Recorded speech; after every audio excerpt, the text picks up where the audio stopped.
Lestari dari Fakultas Hukum Universitas Merdeka Pasuruan. Kali ini kita akan membahas perkembangan hukum perbankan di Indonesia melalui analisis terhadap regulasi di tiap periodenya. Tujuan pembuatan video ini guna memenuhi nilai tugas akhir dari mata kuliah hukum perbankan dan lembaga pembiayaan yang saya tempuh di semester 5 Fakultas Hukum Universitas Merdeka Pasuruan. Pertama-tama kita akan membahas sedikit latar belakang dari materi ini, yaitu industri perbankan di Indonesia memiliki peran krusial dalam perekonomian nasional. Sebagai lembaga intermediasi keuangan, bank berperan dalam menghimpun dana dari masyarakat dan menyalurkannya kembali dalam bentuk kredit dan berbagai produk jasa keuangan lainnya. Perkembangan industri perbankan yang dinamis dan kompleks menuntut adanya kerangka hukum yang kokoh untuk menjamin stabilitas sistem keuangan untuk melindungi nasabah dan mendorong pertumbuhan ekonomi. Pertama, perkembangan regulasi perbankan di Indonesia dapat dibagi menjadi beberapa periode penting. Masing-masing merefleksikan dinamika sosial, politik, dan ekonomi yang terjadi pada saat itu. Yang pertama, periode awal. Periode awal atau prakemerdekaan hingga Orde Lama. Pada masa penjajahan Belanda, regulasi perbankan didominasi oleh kepentingan kolonial. Dijavas Bank didirikan pada tahun 1828 sebagai bank sirkulasi dan berperan penting dalam sistem keuangan Hindia Belanda. Regulasi perbankan pada masa ini tercermin dalam berbagai peraturan yang dikeluarkan oleh pemerintah kolonial yang cenderung berfokus pada pengendalian moneter dan mendukung kepentingan perekonomian Belanda. Setelah Indonesia merdeka, pemerintah mengambil alih kendali dari Dijavas Bank dan menasionalisasikannya menjadi Bank Indonesia pada tahun 1953. Undang-Undang Nomor 11 Tahun 1953 tentang Bank Indonesia menjadi landasan hukum bagi Bank Indonesia sebagai bank sentral. Pada periode ini, regulasi perbankan masih relatif sederhana dan berfokus pada pembangunan sistem keuangan nasional. Lalu yang kedua yaitu periode Orde Baru. Pada masa Orde Baru, pemerintah menjalankan kebijakan liberalisasi perbankan untuk mendorong pertumbuhan ekonomi. Paket kebijakan Oktober 1988 atau bisa disebut dengan Pakto 88 menjadi tonggak penting dalam liberalisasi perbankan di Indonesia.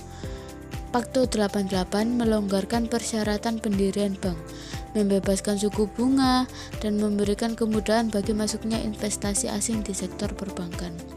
Liberalisasi perbankan mendorong pertumbuhan jumlah bank dan ekspansi kredit yang pesat.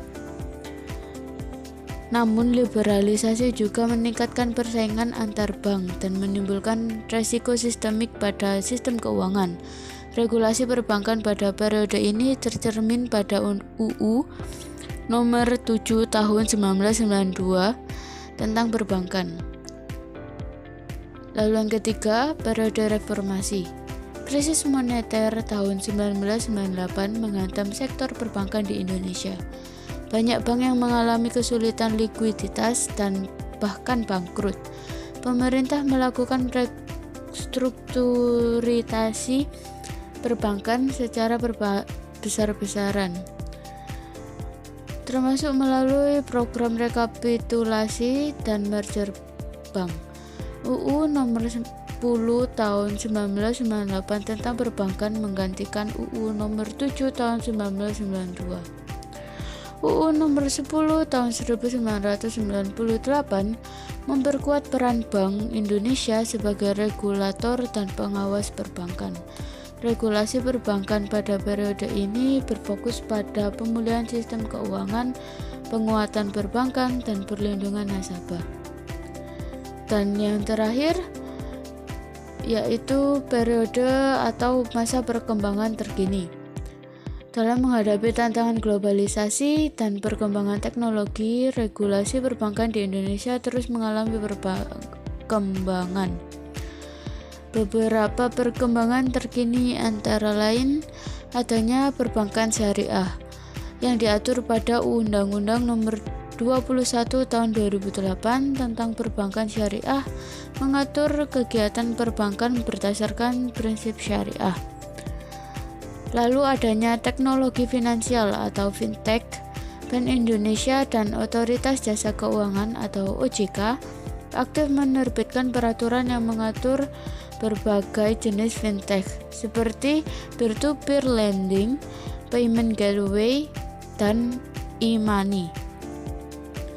Dan untuk yang terakhir adanya upaya open banking. Regulasi open banking sedang dikembangkan untuk mendorong inovasi dan persaingan di sektor keuangan dengan memungkinkan nasabah untuk membagi data keuangan mereka dengan pihak ketiga melalui application programming interface atau bisa disebut API. Perkembangan regulasi perbankan di Indonesia menunjukkan upaya pemerintah dan regulator untuk menciptakan sistem perbankan yang sehat, stabil, dan adaptif terhadap perubahan zaman. Yang terakhir, untuk meningkatkan efektivitas regulasi perbankan di Indonesia, berikut beberapa saran yang dapat dipertimbangkan. 1. Dengan peningkatan koordinasi antar lembaga. Perlu adanya peningkatan koordinasi dan sinkronisasi antar lembaga regulator di sektor keuangan agar regulasi yang dihasilkan lebih konsisten dan mudah diimplementasikan. Yang kedua, penguatan kapasitas pengawasan. Bank Indonesia dan OJK perlu terus meningkatkan kapasitas pengawasan, baik dari sisi SDM, teknologi, maupun metodologi pengawasan, agar dapat mengawasi industri perbankan yang semakin kompleks. Yang ketiga, penyederhanaan regulasi. Regulasi perbankan yang kompleks dan berlapis-lapis dapat menyulitkan bank dalam mengimplementasikan. Oleh karena itu, penyederhanaan regulasi perlu dilakukan tanpa mengurangi esensi dari regulasi tersebut. Yang keempat, peningkatan literasi keuangan. Peningkatan literasi keuangan masyarakat sangat penting agar masyarakat dapat memahami hak dan kewajibannya sebagai nasabah bank serta terhindar dari praktik perbankan yang merugikan. Lalu yang terakhir atau yang kelima, pemanfaatan teknologi. Regulator perlu memanfaatkan teknologi dalam pengawasan perbankan. Misalnya dengan mengembangkan sistem pengawasan berbasis teknologi informasi yang lebih efisien dan efektif. Sekian materi yang dapat saya sampaikan dalam video kali ini. Mohon maaf jika ada salah kata atau salah penyampaian dalam materi dalam video ini. Sekali lagi mohon maaf saya sampaikan, dan untuk materi atau informasi yang telah saya sampaikan saya berharap dapat bermanfaat bagi audiens. Sekali lagi saya sampaikan terima kasih dan wassalamualaikum warahmatullahi wabarakatuh. Semoga kita dapat bertemu lagi dan see you.